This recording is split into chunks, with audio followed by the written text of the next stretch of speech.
अस्सलाम वालेकुम उस्मान। कुरान मजीद के ज़माने नज़ूल के बारे में हम लोग बात कर रहे हैं और मुख्तलिफ़ सूरतें, मुख्तलिफ़ उनकी आयात जो इन्फॉर्मेशन हम लोगों के पास आ सकी है। रेफ़रेंस के तौर पे हम लोगों ने तफ़हीमुल कुरान, मौलाना मदूदी की तफ़हीमुल कुरान है, उससे स्टार्ट किया है कि उसमें ज़माने नज़ूल के बारे में बात की हुई है। उससे जो भी आयात, जो भी सूरतें हमारे पास इंफॉर्मेशन आ सकी, हम लोगों ने वो इकट्ठी की हैं और एक इलस्ट्रेशन सी बनती जा रही है, बड़ी खूबसूरत सी। हम लोगों को पता लग रहा है कि कौन सी सूरत, कौन सी उसकी कौन सी आयत अगर हमारे पास इंफॉर्मेशन है उसकी, तो वो किस वक़्त नाजिल हुई होगी।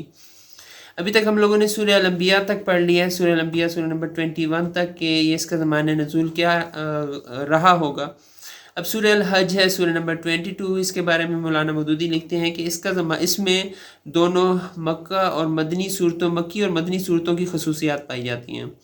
वो डिटेल में लिखते हैं कि मक्की सूरतों के हिसाब से इसलिए कि इसकी जो आयात हैं 1 से लेके 24 तक आयात, वो मक्का के, उसका अगलब ये है, गालिब इम्कान यही है कि मक्का में आखिरी दौर में हिजरत से कुछ पहले वो आयात नाजिल हुई थी और उससे आगे की आयात 25 से 78 तक, 25 से लेके 78 नंबर तक जो आयात हैं वो नाजिल हुई थी हिजरत के बाद मदीना में पहले ही साल ज़िलहज के महीने में।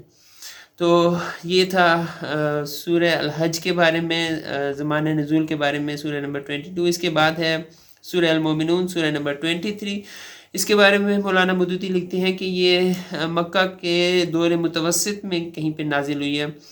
2 पॉइंट्स वो बताते हैं कि जब मक्का में कहत की शिद्दत का ज़माना था तब ये सूरत नाजिल हुई, और दूसरा ये कि हज़रत उमर रज़ी अल्लाह तआला अन्हु उस वक़्त तक ईमान ला चुके थे जब ये सूरत नाजिल हुई।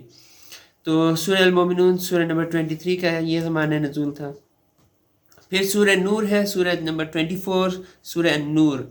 इसके बारे में मौलाना मदूदी लिखते हैं कि ये ग़ज़वा बनी अल-मुस्तलक़ के बाद नाजिल हुई, और इसके बयान से ज़ाहिर होता है कि इसका नज़ूल वाक़या इफ़क के सिलसिले में हुआ है, जिसका ज़िक्र तफ़सील के साथ दूसरे और तीसरे रकू में आया है। ग़ज़वा बनी अल-मुस्तलक़ कब पेश आया, इसके बारे में जो सही रवायात मिल रही हैं वो ये कि शाबान सन 6 हिजरी में ये ग़ज़वा पेश आया। तो ये सूरत जो सूरह नूर है ये इस वक्त के बाद नाजिल हुई है।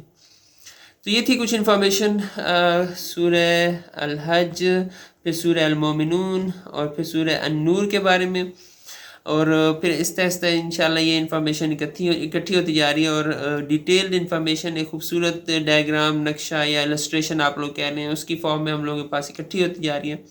इंशाल्लाह मैं इसे एक PDF फॉर्म में भी निकालूंगा जब ये सारा कंप्लीट हो जाएगा। इंशाल्लाह आप लोगों ने दुआ में याद रखना है मुझे और मेरी फैमिली को कि कामयाबी से ये सारा इन्फॉर्मेशन हम लोग इकट्ठी कर सकें और एक दूसरे के साथ शेयर कर सकें इंशाल्लाह। जज़ाकुमुल्लाह खैर।